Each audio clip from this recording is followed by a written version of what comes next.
Olá, olá, seguimos aí para a última parte da nossa aula sobre conceitos de geografia urbana, o último bloco, que no anterior terminamos falando sobre esses três processos para compreender um pouco da produção de espaço dos países subdesenvolvidos.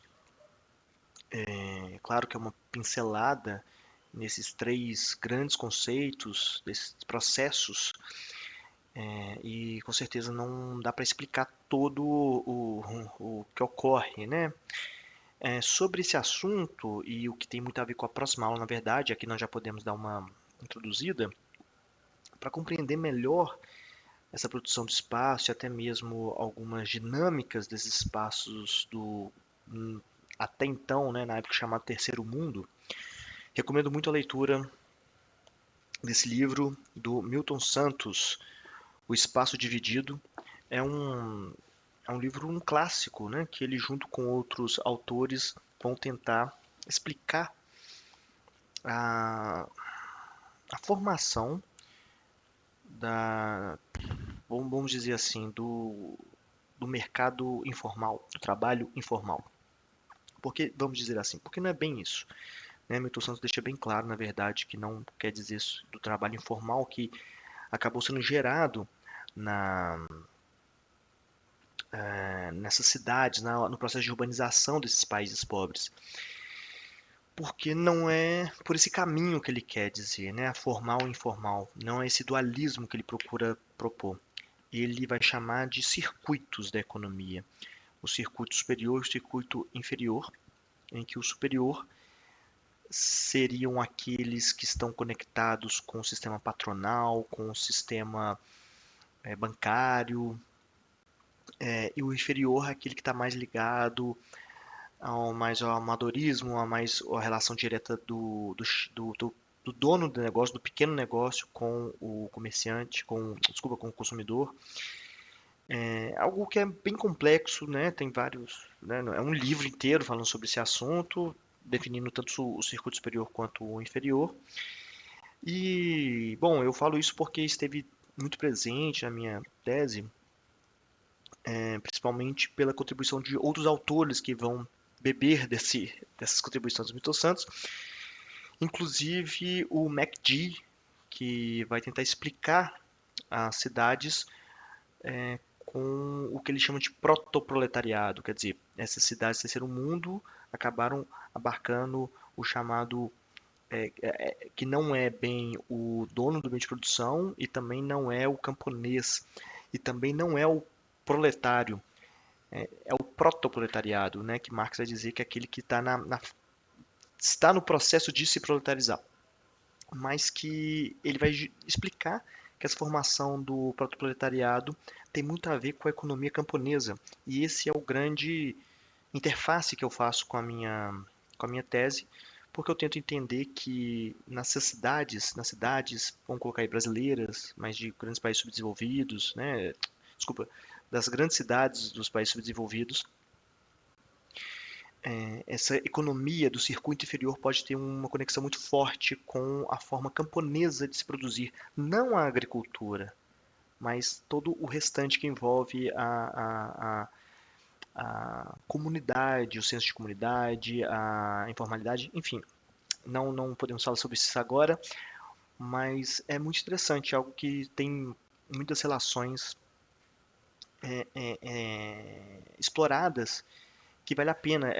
Abre muito a cabeça, um olhar muito assim sobre como que é a realidade urbana. Então, você sendo geógrafo, geógrafa, concurseiro, concurseira ou não, é um livro que abre muito a cabeça, a mente sobre essa realidade que nós vivemos. Né? Mas vamos lá. Isso aí foi alguns processos. E só quero dizer, estou dizendo isso para dizer que não é tão simples assim, né? Existem outros processos e acho que vale a pena pincelar um pouco sobre o circuito inferior. Não necessariamente ler o livro, mas artigos. Existem muitos artigos a respeito disso, tá? É uma leitura complementar, ok?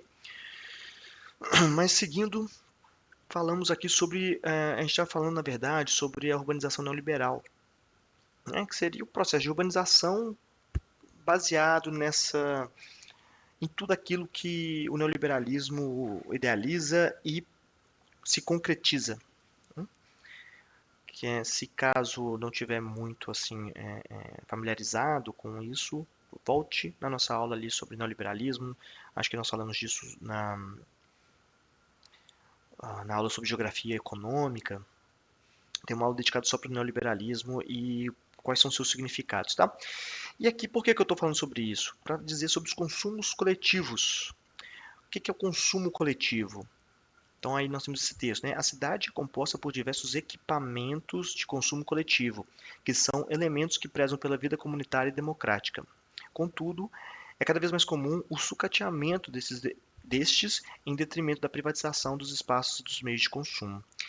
Então, esses consumos coletivos, pense em investimentos que o poder público faz em prol de uma convivência em cidade, em conjunto, né? E, pra, e que visa, sim, um uso democrático do espaço, né? A democratização do espaço. Então, podemos pensar aí, eu coloquei aqui só 2 exemplos, mas a gente poderia explorar muito mais do que só esses, que é o saneamento básico e os equipamentos de mobilidade urbana, né? O saneamento básico é um consumo coletivo, visto que é uma infraestrutura que é instalada na cidade e não só nas casas, né, de cada um, envolve o espaço privado de cada um, mas também de todo o coletivo. Essa infraestrutura está em grande parte subterrânea, envolve também o uso de recursos naturais, que não são bens privados nem públicos, são de uso comum, e que tudo que envolve, né, o que é o saneamento está ligado a esse consumo coletivo. Hoje, por exemplo, nós já estamos num ponto em que acho que o pessoal está chamando de um marco do saneamento básico, né, que é quase que liberando esse tipo de infraestrutura para privatização, que nada mais é do que permitir que empresas explorem esse serviço, né, alegando que o Estado não tem capacidade de ampliar esse sistema. Algo que é muito polêmico e daria para a gente refletir melhor, né? Porém, aqui o que cabe dizer é o seguinte: primeiro, o que é saneamento básico? Quando se diz saneamento básico, entenda como abastecimento de água, coleta de esgoto, coleta de lixo e drenagem pluvial, pavimentação de rua. Tá? Esses são esses 4 pilares do saneamento básico. Essa água geralmente é tratada, né? E o esgoto pode ser também tratado, mas nem sempre é. Na verdade, grande parte da realidade não é tratado. Então aí nós temos de um lado a ETA, estação de tratamento de água, e do outro lado a AET, estação de tratamento de esgoto. Temos as coletas desse lixo, que em grande parte dos municípios já foi um lixão, que era simplesmente pegar os resíduos e jogar no local. E às vezes jogar até uma terra ali por cima para evitar, mas às vezes nem isso. E hoje já tem a lei do saneamento, dos aterros sanitários, que obriga todos os municípios a instalarem saneamento, aterros sanitários, que são formas mais adequadas de lidar com os resíduos sólidos, que seria a permeabilização do local onde é lançado esse resíduo sólido, para coletar justamente os resíduos líquidos provenientes da decomposição. Soterramento, para evitar contaminação atmosférica e atrair animais. E além de tudo, canalização dos gases, principalmente o metano, que é expelido nesse processo. E aí alguns aterros vão produzir energia a partir desse metano, que já é algo ainda mais complexo ainda, né? Mas nem todos os municípios conseguiram aderir, né? Já tem bastante tempo e mesmo assim não houve a substituição de todos os lixões por aterros, até hoje. O que diz muito sobre o que nós falamos sobre a própria guerra fiscal, a própria ideia dos municípios estarem falidos, muito por conta dessa neoliberalização também, né? Mas é mais complicado do que isso. E ainda temos a questão da mobilidade urbana. Que é, né? São os meios de locomoção no espaço urbano, sistema de infraestrutura e equipamentos que deveriam permitir o deslocamento acessível, seguro e democrático para todos. E, bom, eu acho que todo mundo que mora em alguma cidade, todo mundo que já de algum momento experimentou estar numa grande cidade, numa metrópole brasileira, sabe como a mobilidade urbana é algo muito, muito, talvez um dos maiores problemas que as metrópoles enfrentam, né? Vista a pouca infraestrutura adequada para deslocamento de tantas pessoas que já moram nesses locais, né? E ainda tem um ponto muito importante, que esses investimentos, se pegar o acumulado desde a década de 60 para cá, ou seja, desde JK com rodoviarismo, que nós já cansamos de falar sobre isso, o que nós temos é um acumulado de investimentos nas cidades em prol do rodoviarismo, ou seja, do modal rodoviário, que envolve carros e ônibus. E dentro desse investimento direcionado para esse modal, nós temos ainda um incentivo muito grande ao carro individual, automóvel, né? Eu tenho um livro interessante sobre. É um livro, eu esqueci o nome, faz muito tempo que eu li, mas que falava sobre o caos que é o que o veículo trouxe para o mundo de forma geral, né? É um livro que tinha um título impactante, mas não é importante aqui para a gente não. Mas ele defendia que o automóvel, ou seja, aquele veículo que se move sozinho, automóvel, né? Na realidade, o automóvel era na ideia de mover sozinhos. Né? É uma brincadeira que o livro faz, mas que traz a seguinte questionamento. O carro, uma estrutura relativamente grande, geralmente é utilizada para deslocamento individual. Né? Ou seja, uma pessoa se deslocando na cidade ocupa um espaço talvez 5 vezes maior do que ela mesma, e pensando na distância entre carros, pode ficar até 10 vezes mais.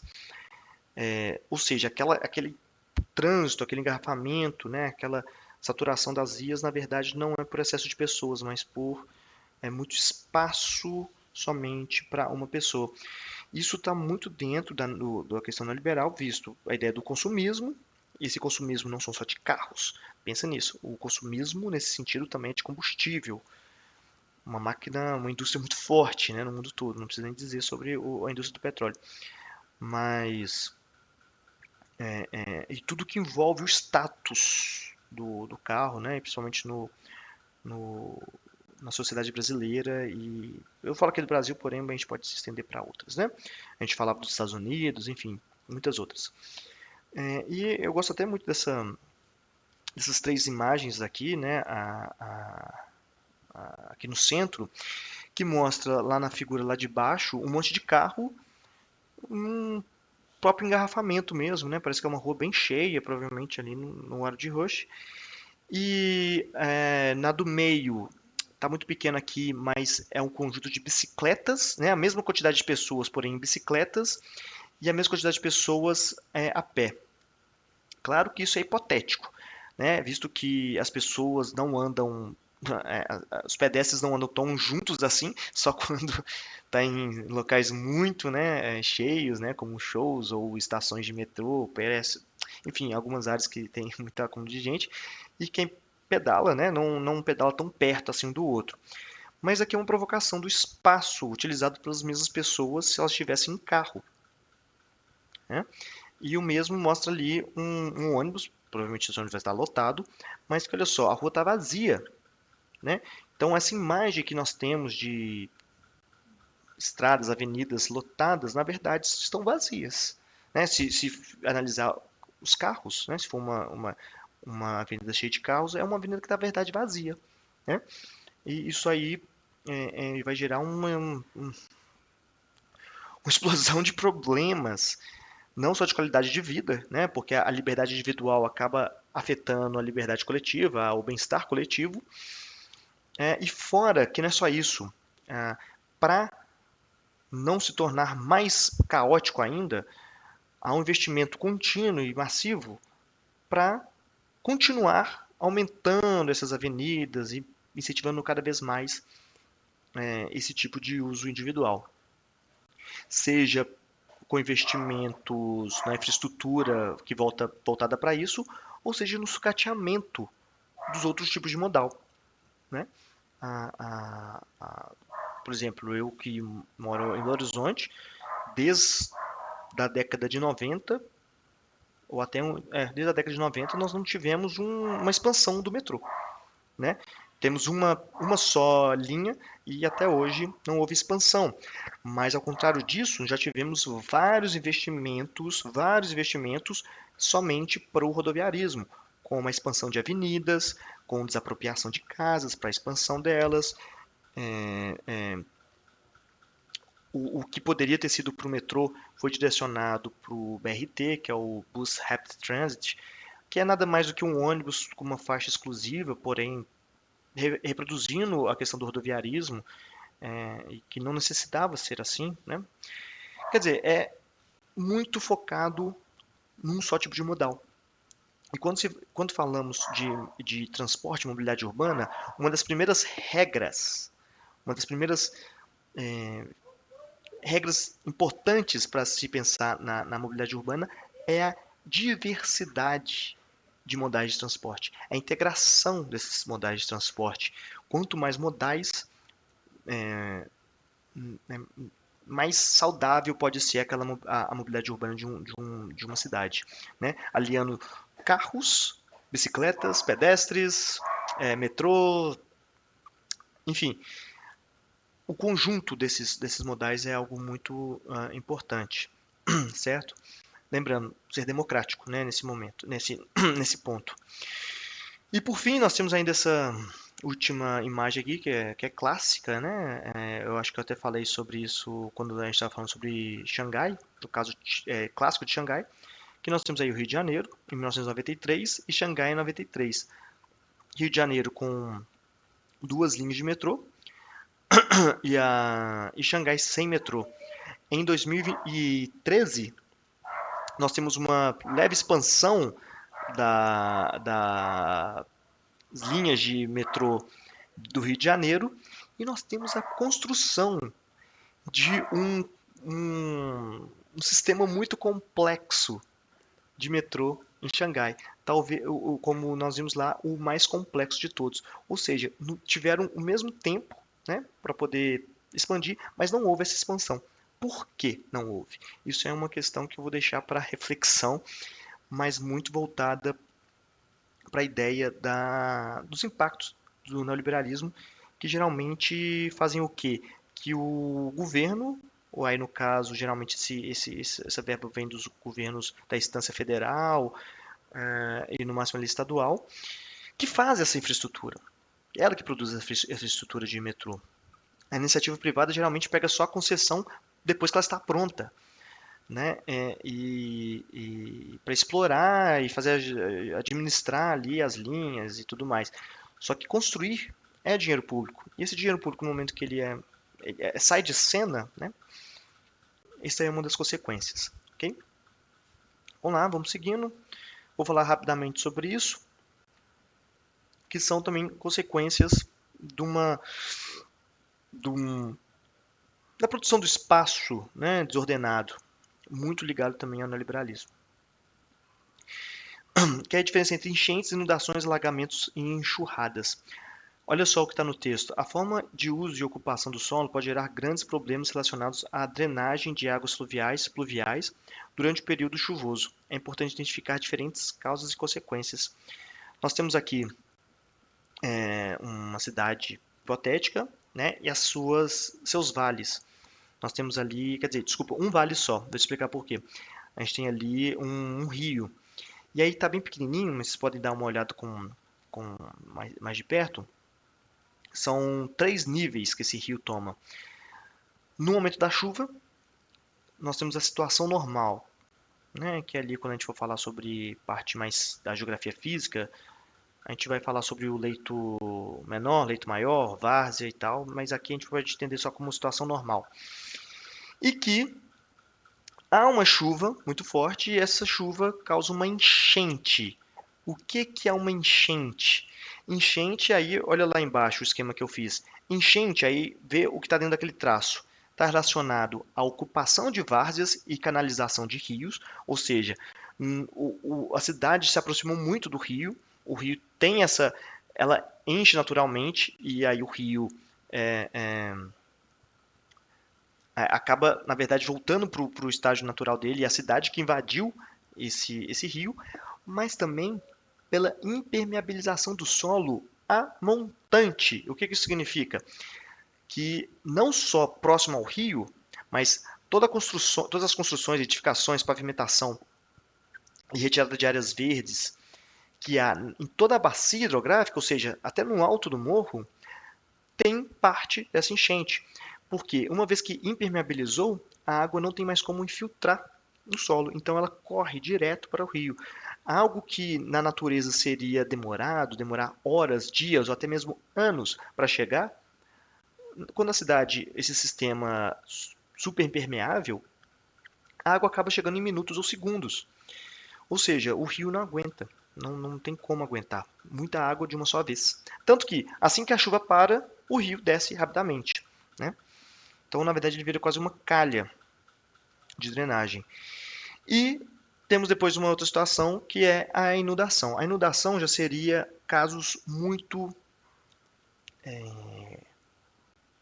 que tem a ver com a impermeabilização do solo, mas a inundação é quando o rio passa a, o leito natural, o leito maior. É quando o rio extrapola aquilo que já estava acostumado a acontecer. Então, realmente, há uma situação anormal de que o rio transborda, né, inunda.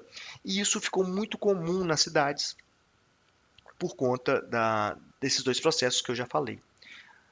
Além disso, nós também temos a chamada os alagamentos. A palavra alagamento se refere ao quê? A drenagem insuficiente ou entupida.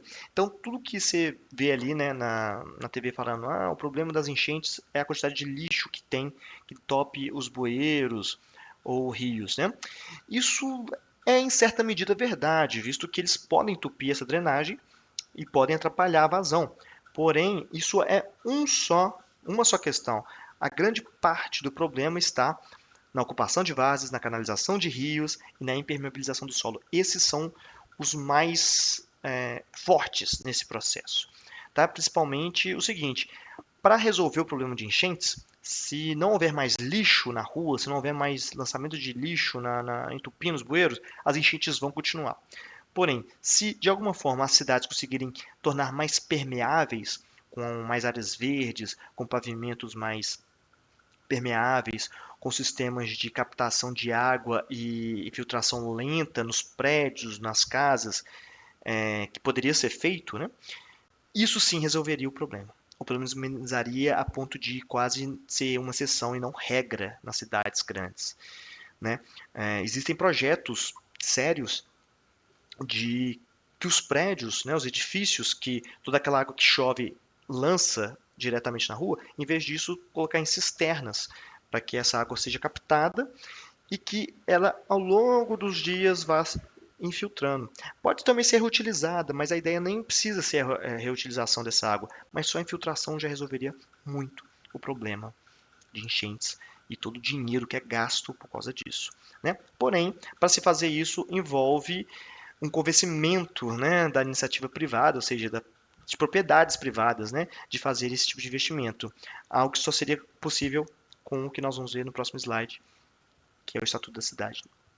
Tá? Vamos falar rapidamente aqui sobre a ilha de calor. Ilha de calor, pessoal, é um fenômeno que ocorre nas cidades que o centro da cidade, né, as partes mais densas, têm um calor maior do que as áreas menos densas ou não ocupadas. Isso ocorre muito pela primeira ausência de áreas verdes e também tamponamento de rios, córregos. É muito comum.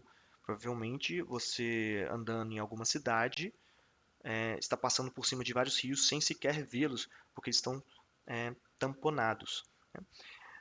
E além disso, a quantidade de motores ligados, né, muitos carburadores, muitos carros, muitos veículos, caminhões, ônibus, também fazem aquela temperatura se manter mais elevada do que o restante.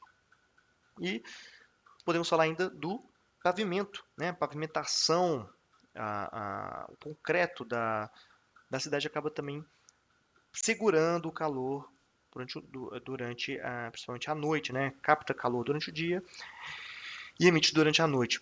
Então é um microclima que ocorre na cidade chamada ilha de calor. É perceptível a olho nu, né? É possível, se você estiver atravessando uma cidade, é possível ver a diferença de calor em determinadas áreas, entrando ou saindo dessa cidade. É um tipo de fator, né, climático que altera a temperatura dentro das cidades. Isso tem vários problemas, vistas essas ondas de calor. Temos muito esse problema do que, por exemplo, numa onda de calor em que as temperaturas estão chegando aí a 35 graus, uma ilha de calor urbano consegue elevar até 5 graus a temperatura. Ou seja, imagina, em vez de 35, 40. Se fizer 40, pode aumentar para 45. Uma hora fica inviável morar numa cidade, né? Então a ilha de calor acaba gerando isso. É um grande problema que poderia ser resolvido, assim como as questões das enchentes, inundações, alagamentos e enxurradas, através de investimentos coletivos, né? Públicos e coletivos, pensar no coletivo. Se é, as áreas privadas da cidade fossem mais arborizadas, principalmente as áreas, né, privadas, tivessem mais árvores, tivessem tetos verdes, tivessem varandas mais verdes, isso seria possível amenizar a ilha de calor, não resolver, mas amenizar, né?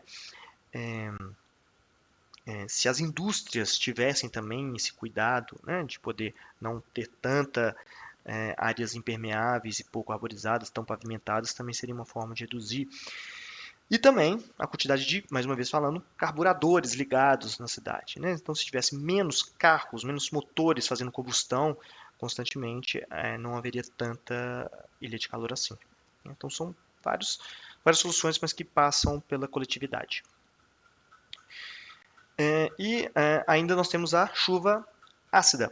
A chuva ácida, acho que, na verdade, a gente nem precisa falar muito aqui, porque é algo muito específico, a gente está indo já muito para a área da geografia física, mas são reações que acontecem dos gases poluentes, que geralmente estão na cidade, vistas as indústrias, vistos mais uma vez os carburadores ligados, que reagem com as moléculas de água nas nuvens e torna a chuva mais ácida do que ah, do que ela é. A chuva por si só é um pouco ácida, então ela fica mais ácida. Isso gera vários problemas, porque quando essa chuva mais ácida precipita, pode acabar afetando estruturas foliares de florestas inteiras, né? Retirando a folhagem de florestas e também danificando estruturas, né?